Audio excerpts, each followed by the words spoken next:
ജനിവൃതികൾക്കിടയിൽ ഒരു ഗീതകം.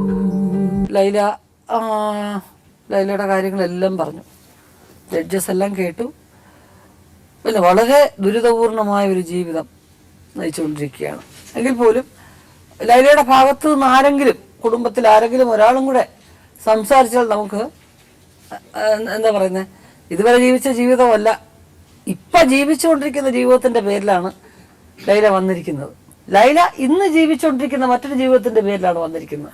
അതിനു മുൻപ് ലൈലയുടെ കുടുംബത്തിൽ നിന്ന് ആരെങ്കിലും ഉണ്ടെങ്കിൽ ഒന്ന് കാണാമായിരുന്നു. ആര് വന്നിട്ടുണ്ട്? അച്ഛൻ വന്നിട്ടുണ്ട്. അദ്ദേഹത്തെ ഒന്ന് വിളിക്കാം. സാറിന്റെ പേര്? ഫ്രാൻസിസ്. എന്തുകൊണ്ട് +2 പഠിക്കുന്ന ഒരു കുട്ടിക്ക് ഈ കുടുംബം വിട്ട് ഇറങ്ങിപ്പോണെന്ന് തോന്നാൻ എന്താ കാരണം? കാരണം എന്താണെന്നല്ല, +2 പോയിട്ട് വന്നപ്പോഴത്തേക്ക് മറ്റേ മോളുടെ ഒരു കൂട്ടുകാരി ഉണ്ടായിരുന്നു. അപ്പോൾ ആ കൂട്ടുകാരിയുടെ വീട്ടിലോട്ട് വരുന്നു. അപ്പോൾ ഞാൻ പറഞ്ഞത് ആ സമയങ്ങൾ കഴിഞ്ഞപ്പോഴത്തേക്ക് ഞാൻ പറഞ്ഞ ആവശ്യമില്ലാതെ പോകണം, കൂട്ടുകാരിയുടെ വീട്ടിൽ പോയിട്ട് വരുമ്പോൾ പോകണം, സമയത്തിന് വീടെത്തണം എന്നൊക്കെ പറയും. പക്ഷെ ഇതിനകത്ത് എന്ത് നടന്നെന്നുള്ളത് നമുക്കറിയില്ല. കൂട്ടുകാർ വീട്ടിൽ തന്നെ പ്രത്യേകിച്ച് അങ്ങനെ പൊയ്ക്കൊണ്ടേയിരിക്കുന്നു. പല സ്ഥലങ്ങളിലും ഇങ്ങനെ ഒരു ആളുമായിട്ട് സംസാരിക്കുന്നു എന്ന് കേൾക്കുന്നു. ഇതെല്ലാം ഉണ്ടായിരുന്നല്ലേ? ഉണ്ടായിരുന്നു. മറ്റുള്ളവർ എന്നോട് ഒന്ന് പറയുമ്പോഴത്തേക്ക് മോളന്നേരം പറയും അങ്ങനെയൊന്നും ഇല്ല, അതെൻ്റെ കൂട്ടുകാരിയുടെ സഹോദരനാണ് എന്നൊക്കെ പറഞ്ഞിട്ടുണ്ട്. അപ്പം നമ്മൾ നേരിട്ട് കാണുന്നില്ല, പലരും കണ്ട് പറയുന്നതാണ് നമുക്ക് വിശ്വസിക്കാൻ സാധിച്ചത്. ഞാൻ രാവിലെ 8 മണിക്ക് കൂലിപ്പണിക്കാണ് പോകുന്നത്. 8 മണിക്ക് പോയിട്ട് 6 മണിക്ക് തിരിച്ചു വരും. ഈ പോകുന്ന സമയത്ത് മക്കൾ സ്കൂളിൽ പോകുമ്പോൾ പറയും, ഉച്ചയ്ക്ക് തിരിച്ചു വരുമ്പോൾ വൈകുന്നേരം വരുമ്പോൾ മക്കൾ വീട്ടിലുണ്ട്. ഇതിനകം വെച്ച് എന്താ സംഭവിക്കുന്നത്, എന്താ നടക്കുന്നതെന്ന് എനിക്കറിയാൻ പറ്റില്ല. എൻ്റെ ഭാര്യ ഇവിടെ ഇല്ലായിരുന്നു, എനിക്ക് സുഖമില്ലാത്തതുകൊണ്ട് എൻ്റെ ഭാര്യ ഗൾഫ് രാജ്യത്ത് പോയി. അപ്പം അവിടെ ഏറെയൊക്കെ നഷ്ടങ്ങൾ സംഭവിച്ചു. ഈ മോളിറങ്ങി പോകുമ്പോൾ എല്ലാത്തിനും കൂട്ടുനിന്ന് ഞാനെന്ന് പറഞ്ഞു. ഇപ്പോഴും ഞാൻ അനുഭവിക്കാം. ഇന്നെന്റെ ഭാര്യ മറ്റൊന്ന് സംസാരിക്കുന്നെങ്കിൽ ശരി, എൻ്റെ മോളിറങ്ങി പോയതിനു ശേഷം ഞങ്ങൾ തമ്മിൽ നല്ല സന്തോഷത്തോടെ സംസാരിച്ചിട്ടും ജീവൻ കഴിച്ചിട്ടും എനിക്ക് ഓർമ്മയില്ല.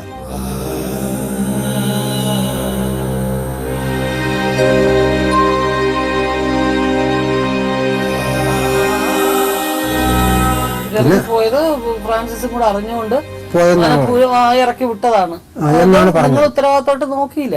അവര് മൊത്തം കുടുംബത്തിന്റെയും ഉത്തരവാദിത്തങ്ങൾ ഏറ്റെടുത്ത് കഷ്ടപ്പെടാൻ പോയ സ്ത്രീയാ അവര്, അല്ലേ? അതിലെന്റെ ഭാര്യ ഞാൻ തെറ്റ് പറയുന്നില്ല, കാരണം അവരവിടെ കിടന്ന് അത്രയും കണ്ണുനീര് കുടിക്കുന്നു. പക്ഷെ ഇതിൽ ഞാൻ തെറ്റ് കാരണം ശരി ചെയ്തിട്ടുണ്ടോ തെറ്റ് ചെയ്തിട്ടുണ്ടോ ഈ ഇരിക്കുന്ന മോക്കറിയാം, മുകളിലിരിക്കുന്ന ദൈവത്തിനും അറിയാം. അമ്മ അന്യനാട്ടിൽ പോയി ജോലി ചെയ്തത് നമ്മുടെ കുടുംബം നോക്കാൻ വേണ്ടിയാണ്, അല്ലേ? അമ്മ അതിനു വേണ്ടിയാണ് ജോലി ചെയ്തത്. അല്ലെങ്കിൽ ഒരു സ്ത്രീക്ക് താല്പര്യം ഉണ്ടാവും. എങ്കിൽ പോലും അവരവിടെ നിന്നുകൊണ്ട് തന്നെ കുഞ്ഞുങ്ങളെ നന്നായിട്ട് നോക്കിക്കോണം. ഇത്ര അല്ലേ ഫ്രാൻസിസ്? അങ്ങോട്ട് പോകരുത് ഇങ്ങോട്ട് പോകരുത്, 2 പെങ്കൊച്ചുങ്ങളാണ്, അവരിത്ര മണിക്ക് ശേഷം വരാൻ പാടില്ല എന്ന് ഒരുപാട് നിങ്ങളെ അത് നിന്ന് വ്യതിചലിച്ചു, അല്ലെങ്കിൽ ഒരു മാറ്റം സംഭവിച്ചു എന്നുള്ളത് കൊണ്ടാണ് മേബിൾ ഇന്നും നിങ്ങളോട് ഒരു താല്പര്യക്കുറവ് കാണിക്കുന്നത്, ആണല്ലോ? ഇത്രയും ഞാൻ പറഞ്ഞു, ഇത്രയും ഞാൻ പോയി കഷ്ടപ്പെടുന്നത് ഈ കുടുംബത്തിന് വേണ്ടിയായിരുന്നു, നിങ്ങൾ എന്നിട്ട് ഇത് ചെയ്തില്ലല്ലോ എന്നുള്ള ദേഷ്യമാണ്. അല്ല, നിങ്ങളോടുള്ള സ്നേഹക്കുറവല്ല. ഒരു സ്നേഹക്കുറവില്ല. നിങ്ങൾ പറഞ്ഞില്ലെങ്കിൽ നമുക്ക് മനസ്സിലാവും അവരൊരു നല്ല സ്ത്രീയാണ്, നമുക്ക് മനസ്സിലാവും. അത് കഴിഞ്ഞിട്ട് ഈ കുട്ടിയുടെ ജീവിതത്തിൽ സംഭവിച്ചു, ഇതെല്ലാം കഴിഞ്ഞു. എന്താണ് അവിടെ തൊട്ട് സംഭവിച്ചത് ഫ്രാൻസിസ്? വീട്ടിൽ കുറച്ച് സാധനം മേടിച്ചിട്ടുണ്ട്. അപ്പോൾ ആഴ്ചയിലാണ് എനിക്ക് ശനിയാഴ്ചയാണ് കാശ് കിട്ടുന്നത്, ജോലി ചെയ്യുന്ന കാശ്. അപ്പം ഒരാഴ്ച കിട്ടാനായിട്ട് കിട്ടിയില്ലായിരുന്നു, ശനിയാഴ്ച അപ്പോൾ കിട്ടിയില്ല. പിന്നെ തിങ്കളാഴ്ച ചൊവ്വാഴ്ച കിട്ടുമെന്ന് പറഞ്ഞു. അപ്പോൾ യാതൊരു ഇട ദിവസങ്ങളിലാണ് പുള്ളിക്കാരൻ കാശിന് വരുന്നത്. അപ്പോൾ എന്നോട് ഇങ്ങനെ പറഞ്ഞ കാശിന്, ഞാൻ പറഞ്ഞ നാളെ മറ്റന്നാൾ പൈസ കിട്ടും കൊടുക്കാമെന്നാണ്. അങ്ങനെ വന്നിട്ട് ഇവരിതെങ്ങനെ ആയെന്നുള്ളതും ഈ കാര്യത്തിലും എനിക്കറിയില്ല. അപ്പോൾ മോളെ ഇവനോട് ഇറങ്ങി പോയപ്പോഴും എന്നോട് പറഞ്ഞതിൻ്റെ ഗവൺമെൻറ്റിൽ പോയി നിൽക്കാൻ പോകണം, എനിക്ക് ഇവിടെ നിന്ന് ശരിയാവില്ല, ഗവൺമെൻറ്റിൽ പോയി നിൽക്കാൻ പോകണമെന്നാണ് പറഞ്ഞത്. ഞാൻ എന്നിട്ട് ഫോൺ ചെയ്ത് ഇവിടെ 3-4 പ്രാവശ്യം ഫോൺ ചെയ്തിട്ട് എടുക്കണില്ല. എൻ്റെ ഭാര്യ ഗൾഫിൽ നിന്ന് ഫോൺ ചെയ്തിട്ട് എടുക്കുക. എന്നോട് അവിടെ നിന്നുകൊണ്ട് വിളിച്ചത് നിങ്ങളുടെ മോളെന്ത് ഫോൺ എടുക്കാത്തതെന്ന്. ഞാൻ ചോദിച്ചു, നീ എന്നോട് ചോദിച്ചാൽ ഞാൻ എന്ത് മറുപടി പറയും? അതെടുക്കാത്ത എന്താണെന്ന് അവളെടുക്കുമ്പോഴത്തേക്ക് ചോദിക്കണം എന്തുകൊണ്ട് എടുക്കുന്നില്ല എന്ന്. എന്നോട് ചോദിച്ചാൽ എനിക്കറിയില്ല, ഞാൻ വിളിച്ചിട്ട് എടുക്കുന്നില്ല. അല്ല, നിങ്ങൾ വിളിച്ചാൽ എടുക്കുമായിരിക്കും എൻ്റെ അടുത്ത് പറയണം. വാസ്തവത്തിൽ എടുത്തില്ല. ഇപ്പം 5 പൈസ ഈ വരുന്ന 26 5 പൈസ വന്നു. ഇവരെ വളർത്തിയുണ്ടെങ്കിൽ അതിനെ ഞാൻ പുതുക്കി വളർത്തിക്കൊണ്ട് നടക്കുന്നു. രാത്രിയായാലും പകലായാലും എൻ്റെ അടുത്ത് കിടത്തി കൊണ്ട് നടക്കുകയും ചെയ്യുന്നു. പക്ഷെ എന്നിരുന്നാലും ഞാൻ ഒരു വാക്ക് ചോദിച്ചു, ശരി നിനക്കൊരു ജീവിതം വേണമെന്ന് പറഞ്ഞ് പോയി, അത് അച്ഛനമ്മയോട് അറിയിക്കണം, അവൻ എന്താണ് ഏതാണെന്ന് ഞങ്ങൾ അന്വേഷിച്ചിട്ട് ആ ജീവിതത്തിൽ നീ എന്ന് ഒറ്റത്തടിയായിട്ട് ജീവിക്കാൻ പറ്റില്ല. നമ്മുടെ കാലം കഴിയുമ്പോൾ അവൾ ഒരു സ്ത്രീയാണ്, ഒറ്റയ്ക്ക് ജീവിക്കാൻ പറ്റില്ല. അപ്പോൾ നിനക്കൊരു തുണ വേണം, നീ എന്തുകൊണ്ട് ഞങ്ങളുടെ അടുത്ത് പറഞ്ഞില്ല? അതെ, ആ ചോദ്യം ഞാൻ ചോദിച്ചു. എനിക്ക് അധികം വിദ്യാഭ്യാസമൊന്നുമില്ല, വയസ്സ് 53 എൻ്റെ അറിവിൽ തോന്നിയ കാര്യം ഞാൻ ചോദിച്ചു. എന്തുകൊണ്ട് പറഞ്ഞില്ല? എനിക്ക് അന്നേരം ഒന്നും തോന്നിയില്ല എന്ന് പറഞ്ഞു. പുള്ളിക്കാരനെ കൊണ്ടൊന്ന് ഇവിടെ വന്ന് ജീവിതങ്ങളൊക്കെ ഞാൻ മനസ്സിലാക്കി വന്നപ്പോൾ മോള് ഗർഭിണി കൂടെ ഇരുന്നപ്പോഴത്തേക്ക് വീട്ടിലിരുന്നത് ഒരു വഴക്കമൊന്നും ഇല്ലായിരുന്നു. പുള്ളിക്കാരൻ ഇറങ്ങി പോയപ്പോൾ രണ്ടാഴ്ചയോളം കാണാനില്ല. അപ്പം അന്നാണ് ഞങ്ങൾ ഇവിടെ ബാലനഗർ എന്ന് പറയുന്ന സ്ഥലം, ബാലനഗർ എനിക്കറിയാം, യവൻ്റെ വീട്ടിൽ പോണത് അന്നാണ് ഞാൻ എൻ്റെ മോളെ കൊണ്ട്. അപ്പോൾ ഞാൻ അവിടെ പോയപ്പോഴത്തേക്ക് ആ രാത്രി ഞാൻ അറിഞ്ഞ കാര്യം, ഈ ചെറുക്കനെയാണ് ഇവിടെ എടുക്കുക, ഇവർക്ക് വേറെ ജോലിയൊന്നും ഇല്ലെന്ന് ചോദിച്ചു. ഞാൻ ചോദിച്ചു എന്താ? അപ്പോൾ എനിക്കറിയില്ലായിരുന്നു. ദാ നിൽക്കുന്ന അവൻ്റെ ആദ്യത്തെ ഭാര്യ, വയസ്സ്. ഞാൻ അന്നേരം നിന്ന് നെഞ്ച് കത്തിപ്പോയി. അവൻ്റെ ആദ്യത്തെ ഭാര്യ ഇതാ നിൽക്കുന്നു, ഒരു പെൺകുഞ്ഞുണ്ട്, 7 വയസ്സാകാൻ പോകണം അവിടെ.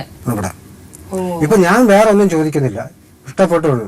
ഒരു പെൺകുഞ്ഞുണ്ട്, അത് രജിസ്റ്റർ മാരേജ് കഴിഞ്ഞ് നിയമപരമായിട്ട് പോയതാണ്. ആ കുട്ടി പ്രസവത്തിന് വീട്ടിൽ പോയപ്പോൾ ഈ അന്ന് ഇപ്പോഴും ഇരിക്കുന്ന പെൺകുട്ടിയുടെ വീട് 1/2 കിലോമീറ്റർ പോലും ഇല്ല, തൊട്ടടുത്തടുത്താണ്. അപ്പോൾ ആ പെൺകുട്ടി പ്രസവത്തിന് വീട്ടിൽ പോയ സമയം കൊണ്ട് ഈ പെൺകുട്ടിയുമായിട്ട് ജീവിതം തുടങ്ങി. ഏത് പെൺകുട്ടിയായിട്ട്? ഞാൻ 3ാമത്തെ ഭാര്യയാണ്. 7 വയസ്സുള്ള കുഞ്ഞു ഒരു ഭാര്യ അവിടെ ഉണ്ട്. എന്നിട്ട് അവിടെ തന്നെ വേറെ ഒരെണ്ണം കൂടെ ഉണ്ട്. ഒന്ന് അതാണ് ഇപ്പൊ വന്നിരിക്കുന്നത് ഇവിടെ. അപ്പൊ അതുണ്ട്. അപ്പൊ ഞാൻ ചോദിക്കുന്നത് വേറെ ഒന്നുമല്ല, ഇത് പെൺകുട്ടികളുടെ ജീവിതം ഒരു കളിപ്പാവ് കണക്ക് എടുത്ത് തട്ടിക്കളയാനായിട്ട് പറ്റില്ല. ഒന്നിനും എടുത്ത് കളഞ്ഞു. ആ പെൺകുട്ടിയോട്, രണ്ടാമതെടുത്ത പെൺകുട്ടിയോട് എന്ന് പറഞ്ഞാൽ അവള് ശരിയല്ല എന്ന് ഞങ്ങൾ അവിടെ പോയി പറഞ്ഞ സംഭവമാണ്. അല്ല, ഞാൻ അവിടെ ഉള്ള താമസം. എന്റെ മോളെ എടുത്തപ്പം പറഞ്ഞു ഈ പെൺകുട്ടി ശരിയല്ല, ഈ ഏത് പെണ്ണുങ്ങളാണ് പിന്നെ ശരിയാണ്. അപ്പൊ നീ 2 പെൺകുട്ടിയെ എടുത്ത് 2 പിള്ളേരായി. 3ാമത് ഈ പെൺകുട്ടി എന്തിനാണ് പിന്നെ ചതിച്ചത്? എന്തിനാണ് ഈ പെൺകുട്ടിയെ വിളിച്ചുകൊണ്ട് ഒരു കൊച്ചിന് ജന്മം കൊടുത്തത്? ഒരാളെ സ്നേഹിച്ച് ഇഷ്ടപ്പെട്ട് ഇറങ്ങിപ്പോയാലും 2ാമത് കിട്ടിയ 3ാമത് കിട്ടിയല്ല, അത് ആരാണെന്നും എന്താണെന്ന് അറിഞ്ഞ് പ്രവർത്തിച്ചിറങ്ങി പോയിക്കൊള്ളു. ഇത് ഇറങ്ങിപ്പോണ മക്കൾക്കല്ല ദുഃഖങ്ങൾ, ജന്മം കൊടുത്ത അച്ഛനമ്മയ്ക്ക്.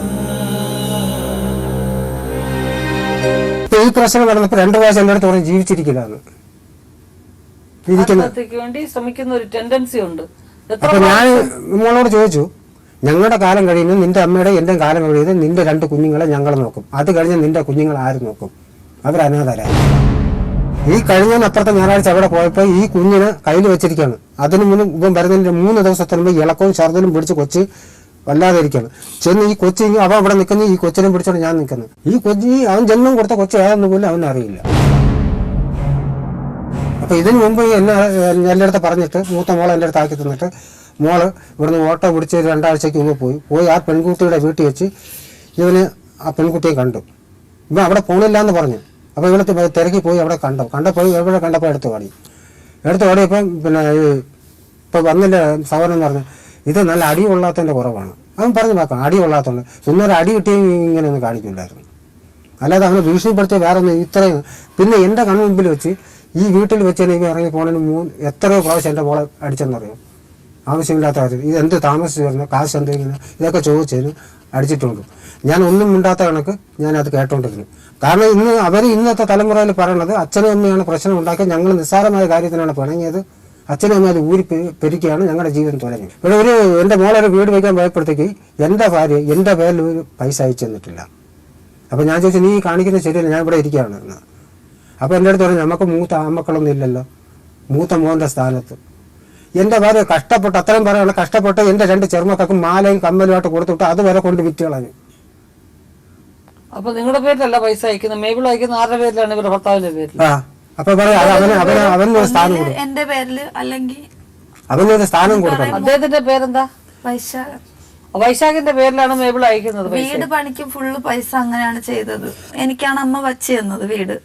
അപ്പോഴത്തേന് ആ കാശ് ഒന്നിൽ എന്റെ പേരിലിടും, അല്ലെങ്കിൽ പുള്ളിയാണ് കാശ് കൈകാര്യം ചെയ്തത്. ഫ്രാൻസിന്റെ പേര് ഇടാത്ത അമ്മ പറയുന്നത് എന്താന്ന് വെച്ചാൽ മൂത്ത മോനല്ലേ, അവൻ നിന്നെല്ലാം സ്ഥാനം കൊടുക്കണം, അവൻ തന്നെ. അതിനുവേണ്ടി അദ്ദേഹത്തിന് ഒരു അങ്ങനെ ഒരു തോന്നലുണ്ട്. എന്റെ ഭാര്യയോട് ഞാൻ പറഞ്ഞു, ഞാൻ പല പ്രാവശ്യം പറഞ്ഞ വാക്കുകൾ തെറ്റാറില്ല, ഇതൊന്നും അമ്മയ്ക്ക് അറിയത്തില്ല. നീ ഇതിനു വേണ്ടി കരയും. ഇന്നലെയാണ് ഈ പ്രശ്നങ്ങളെല്ലാം ഞാൻ അമ്മയോട് പറയുന്നത്. അല്ലാതെ ഇന്നലെ വരെ അമ്മ ഇതൊന്നും, കാരണം അമ്മ അറിഞ്ഞ അമ്മയ്ക്ക് അവിടെ എന്തെങ്കിലും ആയാലോ, ഒന്ന് കരഞ്ഞ ഒന്ന് ആശ്വസിപ്പിക്കാൻ പോലും അവിടെ ആരും ഇല്ല. എന്ത് ആകർഷണമാണ്, അല്ലെങ്കിൽ എന്ത് സത്യസന്ധത, എന്ത് വിശ്വാസം തോന്നിയതിന്റെ പേരിലാണ് അയാളുമായിട്ട് ഈ ബന്ധം തുടങ്ങി ഇറങ്ങിപ്പോയത്? എന്നെ ആദ്യം ഞാനുമായിട്ട് നല്ല ഫ്രണ്ട്ഷിപ്പായി. പുള്ളി എന്നോട് ഓരോ കാര്യങ്ങള്, പുള്ളിയുടെ കാര്യങ്ങളെല്ലാം പറഞ്ഞത് ഇപ്പൊ അന്വേഷിച്ചപ്പോ എല്ലാം കള്ളത്തരങ്ങളായിരുന്നു പറഞ്ഞിരുന്നത്. എന്നോട് ഓരോന്നും പറയും. അപ്പൊ ഞാനും എന്റെ ജീവിതത്തിനെ കുറിച്ചൊക്കെ പറഞ്ഞു കഴിഞ്ഞു. മോളുള്ള കാര്യം എല്ലാം അറിയാം. എന്നിട്ട് എന്റെ അനിയത്തിയുടെ കല്യാണം കഴിഞ്ഞ് നിൽക്കുമായിരുന്നു. അപ്പം ഞാൻ അവിടെ അങ്ങനെ നിൽക്കുന്നതിനോട് അവൾക്ക് താല്പര്യക്കുറവായി. കാരണം അവളുടെ ഭർത്താവ് അവളുള്ള സംസാരത്തിൽ അവര് തമ്മിൽ എന്തോ സംസാരം, അതിൽ ഞാൻ ഇങ്ങനെ ഒറ്റത്തടിയായിട്ട് ആ വീട്ടിൽ നിൽക്കുന്നത് അവൾക്കൊരു ബുദ്ധിമുട്ടായി. അപ്പൊ അവൾ അത് എന്റെ അച്ഛനോട് പറഞ്ഞില്ല. കാരണം അച്ഛനോട് പറഞ്ഞ അച്ഛൻ അത് അവളെ വഴക്കു പറയും. അച്ഛൻ എനിക്ക് വേണ്ടിയേ സംസാരിക്കൂ. അതുകൊണ്ട് അവള് പോയി വല്യമ്മയുടെ മോനോട് പറഞ്ഞു. അപ്പൊ വല്യമ്മയുടെ മോൻ വന്നിട്ട് പറഞ്ഞു, ഒന്നിയിൽ നീ ഒരു വീടെടുത്ത് മാറി താമസിക്കണം, അല്ലെങ്കിൽ നീ നിന്റെ ഭർത്താവിന്റെ അടുത്ത് പോയി താമസിക്കണം എന്ന് പറഞ്ഞു. ഞാൻ ഈ 3 വർഷം കൊണ്ട് ഞാൻ ഭർത്താവ് ഇല്ലാതെയാണ് ജീവിച്ചത്. എല്ലാവർക്കും അറിയുന്ന കാര്യമാണത്. ഇനി ഞാൻ എന്തിനാ അയാളെ തിരക്കി പോകണം? ഇത്രയും നാളെ എന്നെ തിരക്കി വന്നിട്ടില്ല, ഞാനും പോയിട്ടില്ല, പിന്നെ എന്തിനാ അങ്ങനെ പോകണം? ഞാൻ പോകത്തില്ല എന്ന് പറഞ്ഞു. അപ്പൊ പറഞ്ഞു, അങ്ങനെയാണെങ്കിൽ നീ ഈ വീട്ടിൽ നിൽക്കാൻ പറ്റത്തില്ല. ഞാൻ ചോദിച്ചു, കാരണം നീ ഇങ്ങനെ നിൽക്കുന്നു, നിന്റെ ജീവിതം നശിച്ചു, നീ ഇങ്ങനെ നിൽക്കുന്നു, ഇനി അവളുടെ ജീവിതം കൂടെ എന്തിനാ നശിപ്പിക്കുന്നതെന്ന് ചോദിച്ചു. ആ ഒരു ചോദ്യം എന്നെ വല്ലാതെ ഹേർട്ട് ചെയ്തു. ഞാൻ എന്നിട്ട് അപ്പൊ ഈ പുള്ളിയോട് ഞാൻ ഫോണിൽ സംസാരിക്കുമായിരുന്നു. അപ്പൊ ഞാൻ പുള്ളിയോട് ഇങ്ങനെ പറഞ്ഞു, ഇങ്ങനെയാണ് വീട്ടിലെ കാര്യങ്ങളെന്നൊക്കെ പറഞ്ഞു. അപ്പൊ അതിന് മുന്നേ പുള്ളി എന്നെ ഇഷ്ടമെന്നൊക്കെ പറഞ്ഞപ്പോ ഞാൻ അങ്ങനെ ഒന്നും ഇല്ല എന്നൊക്കെ തന്നെ പറഞ്ഞ് സംസാരിച്ചു. പിന്നെ ഫ്രണ്ട്ഷിപ്പിന്റെ രീതിയിൽ തന്നെ മുന്നോട്ട് പോയിക്കൊണ്ടിരുന്നു. ഞാൻ എവിടെയെങ്കിലും ഇറങ്ങി പോകാൻ പോവുക, ഇവിടെ നിൽക്കാൻ എന്തായാലും എനിക്ക് പറ്റില്ല, ഞാൻ എവിടെയെങ്കിലും ഇറങ്ങി നിൽക്കാൻ പോവാന്ന്. അപ്പൊ പറഞ്ഞു, ഞാൻ നിന്നെ വിളിക്കുവല്ലേ, പിന്നെ എന്ത് നിനക്ക് വന്നാ ഞാൻ നോക്കിക്കോളാന്നൊക്കെ പറഞ്ഞു. പിന്നെ ആ വീട്ടിലാവരുതും എന്നെ അയാളുടെ അടുത്ത് കൊണ്ടാക്കണം എന്നൊക്കെ ഉള്ള സംസാരങ്ങളും എല്ലാം കൂടെ ഒക്കെ ആയപ്പം ഞാൻ ഒരു ദിവസം വൈകിട്ട് പുള്ളിയുടെ കൂടെ ഇറങ്ങിപ്പോ. ആ സമയത്ത് പുള്ളി അവിടെ മംഗലാപുരം CRPയുടെ അടുത്താണ് താമസിച്ചിരുന്നത്, വാടകയ്ക്കൊരു വീട്ടിൽ. അവിടെ കൊണ്ടുപോയപ്പോഴത്തേന് അവിടെ മോളെയും കൊണ്ട് തന്നെ പോയത്. അതിനിടയ്ക്ക് പുള്ളീനെ ഇങ്ങനെ ഒരു പെണ്ണ് ഫോൺ വിളിക്കുന്നുണ്ട്. അത് ഞാൻ അറിഞ്ഞു. ഇച്ചിരി വഴക്കായി. മംഗലാപുരത്തെ വീട്ടിൽ വെച്ചാൽ ഇച്ചിരി വഴക്കൊക്കെ ആയി. ഞാൻ അങ്ങ് ഇറങ്ങി എന്റെ വല്യമ്മയുടെ വീട്ടിൽ പോയി നിന്നു. ഞാൻ എന്തോ കള്ളത്തിരൊക്കെ ഉണ്ടെന്നും പറഞ്ഞിട്ട് ഞാൻ ഇറങ്ങി വല്യമ്മയുടെ വീട്ടിൽ പോയി നിന്നു. വീട്ടിൽ പോയി നിന്നപ്പോഴത്തേന് ഇവരോടെല്ലാരോടും ഞാൻ പറഞ്ഞു, ഞാനൊരു കോൺവെന്റിൽ നിൽക്കുവാണെന്ന്. ആരെ ആദ്യം വിളിച്ചില്ല. 2-3 മാസം കഴിഞ്ഞിട്ട് അച്ഛനെ മാത്രം വിളിച്ച് സംസാരിക്കാൻ തുടങ്ങി. അപ്പൊ അച്ഛനോട് ചോദിച്ചു, എവിടാന്നൊക്കെ ചോദിച്ചപ്പോ ഞാൻ കൊല്ലത്താ, ഇങ്ങാന്നൊക്കെ പറഞ്ഞു. ഞാൻ അവരോട് കള്ളം പറഞ്ഞു. അപ്പോഴത്തേന് പുള്ളി ഇങ്ങനെ ഈ ഫോൺ വിളിയുടെ കാര്യമൊക്കെ ഇതായപ്പോ ഞാൻ അവിടെ നിന്ന് ഇറങ്ങി, ഒരു ഞായറാഴ്ച അവിടെ നിന്ന് ഇറങ്ങി വല്യമ്മയുടെ വീട്ടിൽ പോയി. വല്യമ്മയുടെ വീട്ടിൽ പോയിട്ട് കോൺവെന്റിൽ നിന്ന് 2-3 ദിവസത്തെ ലീവ് ചോദിച്ച് വന്നതാണെന്നും പറഞ്ഞ് ഞാൻ അവിടെ പോയി നിന്ന് അന്ന് രാത്രി എന്നെ പുള്ളി ചുമ്മാ ഫോൺ വിളിച്ചോണ്ടിരുന്നു. കുറെ കോള് ഞാൻ അറ്റൻഡ് ചെയ്തിട്ട് ഞാൻ ഇനി വരത്തില്ല അങ്ങനെ എങ്ങനെയാന്നൊക്കെ പറഞ്ഞ് ഞാൻ കട്ട് ചെയ്തു. പുള്ളി ആ രാത്രി എന്നെ അച്ഛൻ്റെ വീട്ടിൽ വന്ന് അച്ഛനോട് പറഞ്ഞു, ഇങ്ങനെയാ നീന ഇത്രയും ദിവസം എൻ്റെ കൂടെ ആയിരുന്നു, അവള് 3 മാസം ഗർഭിണിയാണ്, ഞങ്ങൾ ഒരുമിച്ചായിരുന്നു ഇത്രയും ദിവസം, അവള് കോൺവെന്റിലൊന്നും അല്ലായിരുന്നു. അപ്പോഴാണ് അച്ഛൻ അറിയുന്നത്. എന്നിട്ട് എന്നെ അന്വേഷിച്ചപ്പോ അച്ഛൻ പറഞ്ഞു, അവൾ ഇവിടെ വന്നില്ല, എവിടെ പോയി എന്ന് അച്ഛൻ ചോദിച്ചു. അപ്പൊ പറഞ്ഞു, ഇങ്ങനെ വീട്ടിൽ ചെറിയ വഴക്കായിട്ട് അവൾ ഇറങ്ങി പോയി, എവിടാന്ന് അറിയത്തില്ല എന്ന് പറഞ്ഞു. അപ്പൊ അച്ഛനറിയാം ഞാൻ വീട്ടിലില്ലെങ്കിൽ ഈ വല്യമ്മയുടെ വീട്ടിലായിരിക്കും, വേറെ എങ്ങും ഞാൻ പോവൂല. അങ്ങനെ അച്ഛൻ നേരെ ഈ വല്യമ്മയുടെ വീട് പറഞ്ഞു. അവിടെ പുള്ളി രാത്രി അവിടെ വന്നു. അപ്പൊ അവിടെ വന്നപ്പോ ഞാൻ പുറത്തോട്ട് ഇറങ്ങിയപ്പോ പുള്ളി ഇങ്ങനെ നടന്നു വരുന്നുണ്ട്. അപ്പൊ അവിടെ വല്യമ്മയുടെ മോനൊക്കെ ഉള്ളതുകൊണ്ട് എനിക്കറിയാം പ്രശ്നം എന്തെങ്കിലും ഉണ്ടാവുമെന്ന്. ഞാൻ പെട്ടെന്ന് തന്നെ അങ്ങോട്ട് ഓടി ചെന്നിട്ട് ഞാൻ ചോദിച്ചു, എന്തിനാ നിങ്ങൾ ഇങ്ങോട്ട് വന്നു? അതിപ്പോ എന്റെ കൂടെ നീ വരണമെന്ന് പറഞ്ഞു. അമ്മ എനിക്കിപ്പൊ അങ്ങനെ വരാനൊന്നും പറ്റത്തില്ല എന്ന് പറഞ്ഞു. അതൊന്നും എനിക്കറിയണ്ട. അപ്പൊ പുള്ളി കൈയൊക്കെ മുറിച്ചിട്ടാ വന്നത്, കൈ ബ്ലഡ് എല്ലാം അറച്ചോണ്ടിരിക്കും. അപ്പൊ ഞാൻ ചോദിച്ചു, നിങ്ങൾ എന്തിനാ ഇങ്ങനെ? അത് നീ എന്റെ കൂടെ വന്നില്ലെങ്കിൽ ഇനി എനിക്ക് ജീവിക്കേണ്ട, അങ്ങനെ ഇങ്ങനെയാന്നൊക്കെ പറഞ്ഞ് അവിടെ കിടന്ന് എന്നോട് കിടന്ന് ഒച്ചപാടും ബഹളമൊക്കെ. ഞാൻ പറഞ്ഞു, എന്തോ ആ പെണ്ണ് നിങ്ങളെ ചേട്ടാ, എന്ത് നിങ്ങൾ എന്നെ വിളിക്കാത്തത്, എന്താ നിങ്ങളിപ്പോ ഈ വീട്ടിലോട്ട് വരാത്തത്? ഇതാണ് ആ പെണ്ണ് ചോദിച്ചത്. അതിലിനി എന്തോ ഞാൻ ഇതിൽ കൂടുതൽ ചോദിക്കാനിരിക്കുന്നതെന്ന് ചോദിച്ചു. അപ്പൊ എന്നോട് പറഞ്ഞു, അതാ പറഞ്ഞ, നീ എന്നോടൊന്നും ചോദിച്ചില്ല, ഞാനൊന്നും പറഞ്ഞില്ല, അപ്പൊ ഇങ്ങനെയല്ല ചെയ്യേണ്ടത്, എന്റെ സത്യം എന്തായാലും അന്വേഷിക്കുകയാണ് ചെയ്യേണ്ടതെന്ന് പറഞ്ഞു.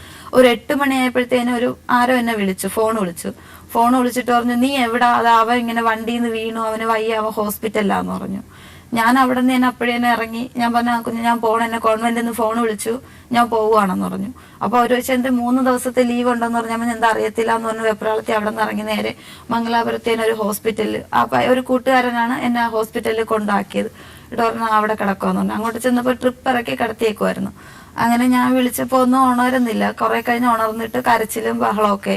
ഞാനൊരു തെറ്റും ചെയ്തില്ല, ഞാൻ അങ്ങനെ ഇങ്ങനെ സ്നേഹിച്ചിട്ടേ ഉള്ളൂ, വഞ്ചിച്ചിട്ടില്ല എന്നൊക്കെ പറഞ്ഞ് കുറെ സംസാരിച്ചു.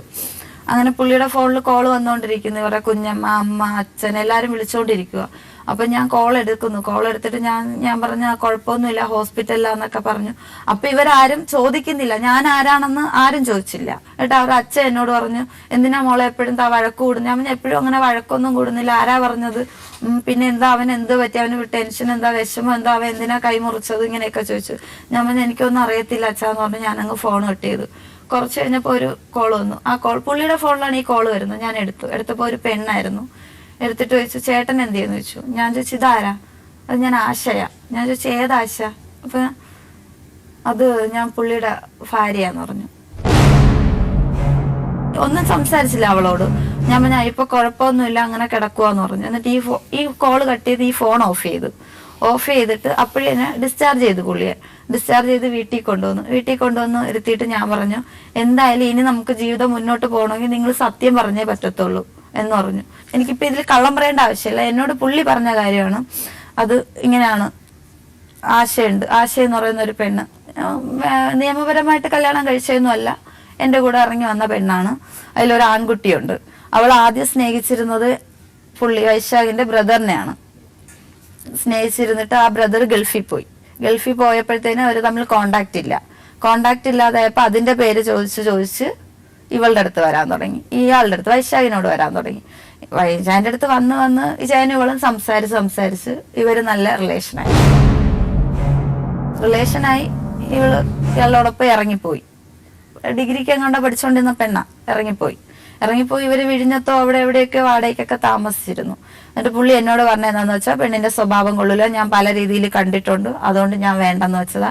ഇപ്പൊ അവൾ എവിടെയാണെന്ന് എനിക്ക് അറിയത്തില്ല. അവൾ കൊല്ലത്തുള്ള ഒരു പയ്യന്റെ കൂടെ പോയി. അവള് കുഞ്ഞിനെയും കൊണ്ടാണ് പോയത്. കൊല്ലത്തുള്ള ഒരു പയ്യന്റെ കൂടെ പോയി. ഇപ്പൊ എന്റെ കൂടെ ഇല്ല. എനിക്ക് അവളെ എവിടെയാണെന്ന് അറിയത്തില്ല. ഇപ്പൊ ഞാൻ നിന്റെ കൂടെ ഉണ്ട്, നീ എന്റെ കൂടെ ജീവിക്കുന്നെന്ന് അറിഞ്ഞിട്ട് അവളിങ്ങനെ വിളിക്കുന്നതാണ് നമ്മളെ തമ്മിൽ വഴക്കൂടിപ്പിക്കുക. ജീവിതം സാക്ഷി എന്ന ഈ ലോക അദാലത്ത് വളരെ സുതാര്യവും പണച്ചിലവില്ലാത്തതുമാണ്. ജീവിതം സാക്ഷിയിൽ പങ്കെടുക്കാൻ ആഗ്രഹിക്കുന്നവർ ഞങ്ങളെ എഴുതി അറിയിക്കുക. ഞങ്ങളുടെ വിലാസം: പ്രൊഡ്യൂസർ, ജീവിതം സാക്ഷി, കൈരളി TV, കൈരളി ടവേഴ്സ്, പാളയം, തിരുവനന്തപുരം.